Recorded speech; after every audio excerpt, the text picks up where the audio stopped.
السلام علیکم ورحمۃ اللہ وبرکاتہ۔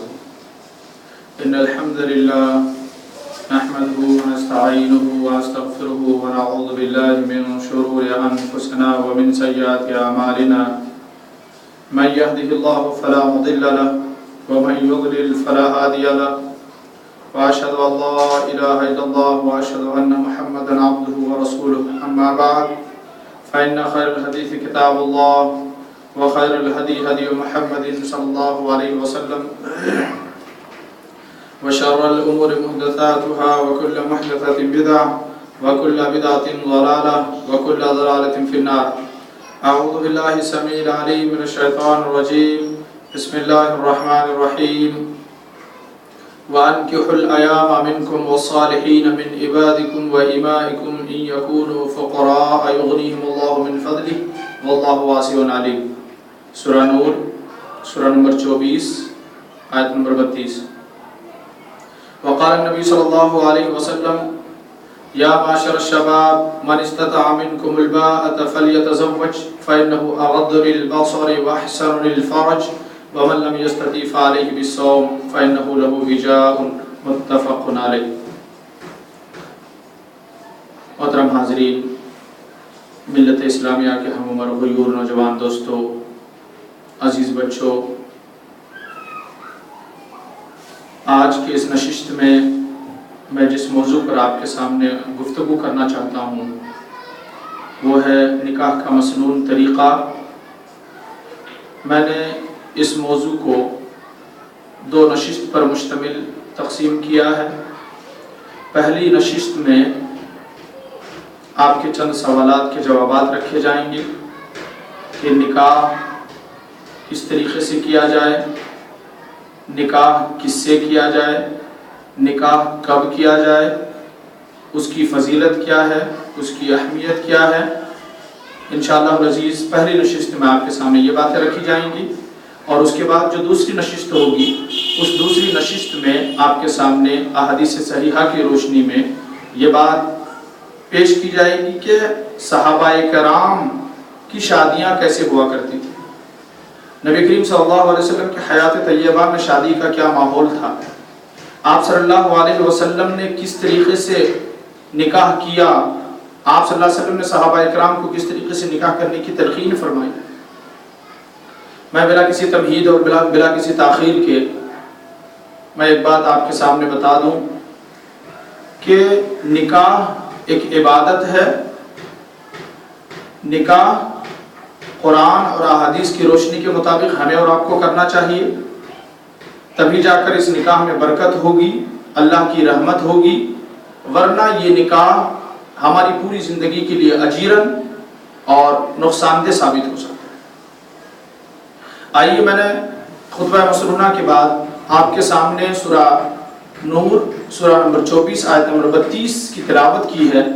مناسب معلوم ہوتا ہے کہ سب سے پہلے اس آیت کا مختصر سا سادہ ترجمہ آپ کے سامنے پیش کر دوں۔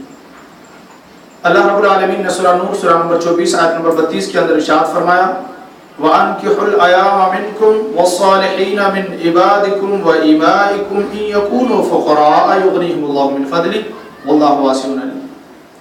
اور تم میں سے جو غیر شادی شدہ مرد ہیں یا غیر شادی شدہ عورتیں ہیں ان کا نکاح کر دو۔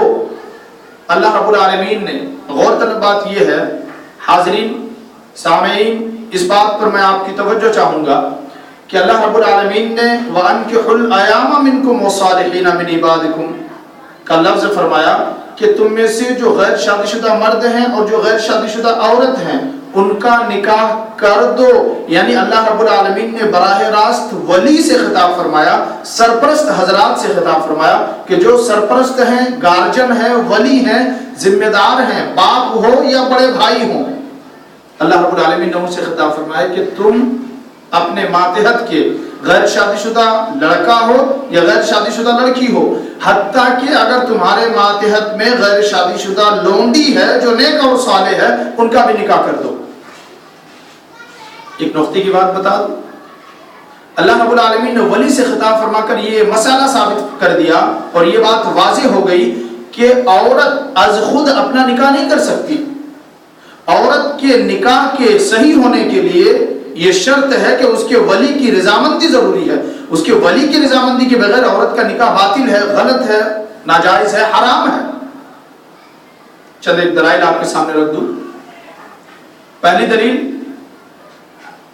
عن ابی موسیٰ ان النبی صلی اللہ علیہ وسلم قال رسول اللہ صلی اللہ علیہ وسلم لا نکاح الا بولی. اگر میری اس تحقیق پر کسی کو شک اور شبہ ہو، آپ حدیث کھول کر حوالہ دیکھ سکتے ہیں. صحیح سنن ابی داؤد کتاب النکاح حدیث نمبر 2087. پھر سے حوالہ نوٹ کریں. سنن ابی داؤد کتاب النکاح حدیث نمبر 2087. راوی حدیث جیسا کہ آپ نے سنا حضرت ابو موسیٰ اشعری رضی اللہ تعالیٰ عنہ ہیں. کہتے ہیں کہ نبی کریم صلی اللہ علیہ وسلم نے ارشاد فرمایا لا نکاح الا بولی. نکاح نہیں ہے مگر ولی کی اجازت سے. یعنی ولی کی اجازت کے بغیر جو نکاح کیا جاتا ہے وہ نکاح باطل ہے، غلط ہے، ناجائز ہے، حرام ہے. وہ نکاح نکاح ہی نہیں ہے. ایک دوسری دلیل دیکھیں، اور یہ دوسری حدیث آپ کو سنن ابی داؤد کتاب النکاح کتاب جلد نمبر 1 اور حدیث نمبر 2085 میں مل جائے گی. راوی حدیث حضرت عائشہ رضی اللہ تعالیٰ عنہ ہے. ان عائشہ رضی اللہ تعالیٰ عنہ قال رسول اللہ صلی اللہ علیہ وسلم ایما امرأة نکحت بغیر اذن ولیہا فنکاحها باطل فنکاحها باطل فنکاحها باطل. نبی کریم صلی اللہ علیہ وسلم نے ارشاد فرمایا کہ جو بھی عورت اپنا نکاح کر لے ولی کی اجازت کے بغیر، ایما امرأة نکحت بغیر اذن ولیہا، ولی کی اجازت کے بغیر جو عورت نکاح کر لے فنکاحها باطل فنکاحها باطل فنکاحها باطل، اس کا نکاح باطل ہے، اس کا نکاح باطل ہے، اس کا نکاح باطل ہے. اللہ اکبر. ذرا غور کریں میرے بھائیوں اور بزرگوں. اللہ کے نبی جناب محمد رسول اللہ صلی اللہ علیہ وسلم اگر ایک مرتبہ اپنی زبان مبارک سے یہ بات کہہ دیے ہوتے کہ اس کا نکاح باطل ہے تو بات کافی تھی. کیونکہ نبی کریم صلی اللہ علیہ وسلم جو بات بھی کر رہے ہیں اللہ نے سرٹیفکیٹ عطا فرما دیا. وما ينطق عن الهوى ان هو الا وحی یوحى. سورہ نجم سورہ نمبر 53 آیت نمبر 2 اور 3 کہ نبی محمد رسول اللہ صلی اللہ علیہ وسلم جو بات بھی کہتے ہیں وہ وحی الہی کی بنیاد پر کہتے ہیں، اپنی طرف سے کوئی بات نہیں کہتے. اور جناب محمد رسول اللہ صلی اللہ علیہ وسلم نے اس بات کا اعلان فرما دیا کہ جو خاتون جو عورت ولی کی اجازت کے بغیر نکاح کرے اس کا نکاح باطل ہے، اس کا نکاح باطل ہے، اس کا نکاح باطل ہے. میں یہ عرض کر رہا تھا ایک نقطے کی بات کہ محمد رسول اللہ صلی اللہ علیہ وسلم اگر ایک مرتبہ یہ بات کہہ دیے ہوتے تو بات کافی تھی. ہمارے اور آپ کے ماننے کے لیے بات کافی ہے، مگر آپ صلی اللہ علیہ وسلم نے تین مرتبہ اس بات کو دہرایا کہ اس کا نکاح باطل ہے، اس کا نکاح باطل ہے، اس کا نکاح باطل ہے. معلوم یہ ہوا کہ اس بات میں تاکید ہے، اس بات کی اہمیت ہے، اس بات میں کوئی شک اور شبہ نہیں کہ جو عورت ولی کی اجازت کے بغیر نکاح کر لے اس کا نکاح باطل ہونے میں کوئی شک اور شبہ باقی نہیں رہ جاتا، بلکہ اس کا وہ نکاح حرام ہے، وہ نکاح ہی نہیں ہے. پھر میرے بھائیوں، نوجوان دوستوں اور پردہ نشین میری مائیں اور بہنیں، میری خاتون بہنیں، میں آپ سے یہ عرض کرنا چاہتا ہوں آج ہمارے معاشرے کے اندر یہ اتنی بڑی جو بیماری پھیل گئی ہے کہ بہت سارے نوجوان محبت کے شکار میں پھنس کر بھاگ کر راہ فرار اختیار کر کے نکاح کر لیتے ہیں، کورٹ میرج کر لیتے ہیں، کورٹ میں جا کر وکیلوں کے پیر پڑتے ہیں اور وہاں پر اپنا نکاح کر لیتے ہیں. کیا یہ نکاح ہے؟ یہ نکاح باطل ہے، ناجائز ہے، کیونکہ لڑکی ولی کی اجازت کے بغیر لڑکی کا نکاح باطل ہے، ناجائز اور غیر درست ہے، وہ صحیح ہے ہی نہیں. چاہے کورٹ سے اس کو بڑا سے بڑا سرٹیفکیٹ مل جائے مگر شریعت کی نظر میں وہ نکاح باطل ہے، ناجائز اور حرام ہے. ایک اور نقطے کی بات آپ کے ذہن و دماغ کے اندر اگر یہ بات سما جائے تو آپ ضرور اس بات پر عمل کرنے کی کوشش کریں. آپ میرے نوجوان بھائیوں، جس لڑکی کو آپ بھگا کر کورٹ میرج کرنے کے لیے لے کر جا رہے ہو، کیا آپ نے کبھی یہ غور کیا ہے کہ اس کے باپ کے دل میں کیا گزر رہا ہوگا؟ کیا آپ نے کبھی یہ فکر کیا ہے کہ اس کے باپ کو کیا تکلیف ہو رہی ہوگی؟ اور آپ کو اگر تکلیف کا احساس نہیں ہے تو تصور کر کے دیکھو کہ اگر آپ کی بہن کو کوئی بھگا کر لے کر چلا جائے، آپ کی بہن کو اگر کوئی بھگا کر کوئی نوجوان لے جا کر کورٹ میرج کر لے تو آپ کے دل میں کیا گزرے گا؟ بہت تکلیف ہوتی ہے اور بہت یقین بہت تکلیف ہوگی. ایک بات اور بتا دوں، آج تو آپ بڑے خوش ہو کسی کی بیٹی کو بھگا کر لے جا کر کورٹ میرج کر رہے ہو، نکاح باطل ہے، نکاح ہو ہی نہیں رہا ہے، آپ اس کے ساتھ ازدواجی زندگی گزار رہے ہو، اس کے ساتھ زنا کر رہے ہو، اس کے ساتھ ناجائز تعلق قائم کر رہے ہو، اور جو بچے پیدا ہو رہے ہیں وہ ناجائز اور حرام ہو رہے ہیں، کیا ضرورت ہے اتنے سارے گناہ کرنے کی؟ ضرورت تو یہ ہے کہ احسن طریقے سے قرآن اور احادیث کی رہنمائی کے مطابق آپ نیک اور دیندار خاتون کی تلاش میں لگیں.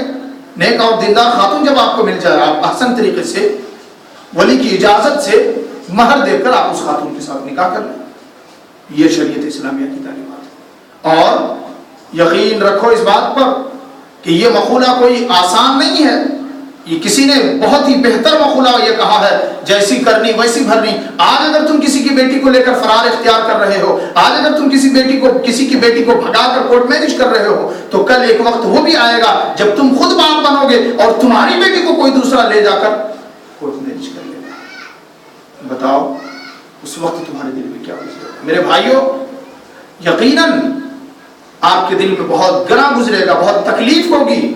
اور دنیا کا یہ اصول ہے، ہم نے دیکھا ہے کہ جیسی کرنی ویسی بھرنی. جو جیسا کرتا ہے ویسے ہی بھرتا ہے، اسے ویسے ہی چیزوں کا سامنا کرنا پڑتا ہے. آپ اگر آج کسی کے بہن کو بھگا کر کورٹ میرج کریں گے تو کل آپ کی بہن کو کوئی بھگا کر کورٹ میرج کرے گا، آپ کی بیٹی کے پیچھے کوئی پڑے گا اور آپ کی بیٹی کو بھگا کر کوئی کورٹ میرج کرے گا. اگر آپ اس چیز سے بچنا چاہتے ہو، آپ چاہتے ہو کہ آپ کی اولاد نیک ہو، آپ کے بچے نیک ہو، آپ کے گھر کے اندر اسلامی ماحول ہو، آپ کے گھر کے اندر صبح شام قرآن کی تلاوت ہو، تو نیک اور دیندار خاتون کا انتخاب کریں. یقیناً آپ کی زندگی خوشگوار طریقے سے گزرے گی. آئیے اس آیت کریمہ کی طرف. بات کو میں طول نہیں دینا چاہتا. اللہ رب العالمین نے سورہ نور سورہ نمبر 24 آیت نمبر 32 کے اندر ارشاد فرمایا، وَأَنكِحُوا الْأَيَامَ مِنكُمْ وَالصَّالِحِينَ مِنْ عِبَادِكُمْ وَإِمَائِكُمْ إِنْ يَكُونُوا فُقَرَاءَ يُغْنِهِمُ اللَّهُ مِنْ فَضْلِهِ. ایک سوال یہ ہے کہ شادی کب کریں، شادی کس وقت کریں؟ آج ہمارے معاشرے کے بہت سارے نوجوانوں کے ذہن و دماغ کے اندر یہ بات بیٹھی ہوئی ہے کہ جب تک گریجویشن نہ ہو جائے، یہ سرٹیفکیٹ حاصل نہ کر لیں، بی اے نہ کر لیں، ایم اے نہ کر لیں، ایم ایڈ نہ کر لیں، کوئی سروس نہ مل جائے، کوئی جاب نہ مل جائے، اور جاب ملنے کے بعد اچھا سے گھر ہو، جب تک گھر نہ مل جائے تب تک شادی نہیں کریں گے. میرے بھائیوں، یہ خام خیالی ہے. یہ آپ دنیاوی اسباب پر بھروسہ کر رہے ہو، حالانکہ صحابہ اکرام کا ایمان تھا، اور ایمان کا تقاضا یہ ہے کہ اللہ رب العالمین پر بھروسہ کیا جائے، اللہ پر توکل کیا جائے. یہ اسباب تو آج ہیں تو کل نہیں. آج ہمارے بہت سارے بھائیوں کے ذہن و دماغ کے اندر یہ بات بیٹھی ہوئی ہے کہ گھر ہو، گاڑیاں ہو، سروس ملے، اس کے بعد نکاح کریں گے. آئیے اس آیت کریمہ کے اندر اللہ رب العالمین نے فرمایا، إِن يَكُونُوا فُقَرَاءَ يُغْنِهِمُ اللَّهُ مِنْ فَضْلِهِ. اگر تم غریب رہو گے، نکاح کرو، اللہ رب العالمین اپنے فضل و کرم سے تمہیں مالدار بنا دے گا. یہ اللہ کا وعدہ ہے. نکاح کرنے سے برکت کے دروازے کھلتے ہیں، نکاح کرنے سے گھر کے اندر مالداری آتی ہے، نکاح کرنے سے بے نیازی آتی ہے، نکاح کرنے سے مال کے اندر برکت نظر آتی ہے، نکاح کرنے سے اللہ کی رحمتوں کا نزول ہوتا ہے. نکاح کرنے کے بے شمار فائدے ہیں، ان میں سے ایک سب سے بڑا فائدہ یہ ہے، إِن يَكُونُوا فُقَرَاءَ يُغْنِهِمُ اللَّهُ مِنْ فَضْلِهِ. اگر تم فقیر ہو، عربی جاننے والے علماء اکرام اس بات کو جانتے ہیں کہ لفظ فقیر مال کی کمی کے اعتبار سے سب سے ادنا لفظ ہے، اور اس لفظ سے ہی یہ بات ثابت ہوتی ہے کہ یعنی مال سب سے زیادہ اگر کم ہو، فقیر ہے، دوپہر کو کھائے ہیں، شام میں پتہ نہیں کیا کھائیں گے، ہے نہیں ہے، ایسے ہی لوگوں کو فقیر کہا جاتا ہے. جس کے پاس کھانے کے لیے بھی غذا نہ ہو، کھانے کے لیے بھی اشیاء نہ ہو، خوردنوش نہ ہو، دوپہر کو کھایا ہے تو شام کی فکر لگی ہوئی ہے کہ شام کو کیا کھائے گا. ایسے لوگوں کو فقیر کہا جاتا ہے. اللہ رب العالمین نے فرمایا، یکونوا فقراء، اگر تم فقیر بھی ہوگے، یغنیہم اللہ من فضلہ، اللہ رب العالمین اپنے فضل و کرم سے تمہیں مالدار بنا دے گا، غنی بنا دے گا. آپ اگر چاہتے ہو مال میں برکت، نکاح کر لو. اس بات کا انتظار نہ کرو کہ جاب ملے گا، نوکری کریں گے، سروس کریں گے اور اس کے بعد جا کر گھر بنائیں گے اور پھر جا کر شادیاں کریں گے. تب تک نہ جانے ہمارے نوجوان کتنے طریقے کے حدود کی پامالی کر ڈالتے ہیں اور کن کن گناہوں میں ملوث ہو جاتے ہیں. میرے بھائیوں، اگر گناہ سے بچنا چاہتے ہو، نگاہوں کی حفاظت چاہتے ہو، شرمگاہ کی حفاظت چاہتے ہو، تو یقیناً سب سے بہترین طریقہ ہے کہ نکاح کرو. غریب ہو، اللہ تعالیٰ مالدار بنا دے گا. یہ ایک فائدہ نکاح کرنے کا. دوسرا فائدہ دیکھیں، سورہ روم کے اندر اللہ رب العالمین نے فرمایا، لِتَسْكُنُوا إِلَيْهَا وَجَعَلَ بَيْنَكُمْ مَوَدَّةً وَرَحْمَةً.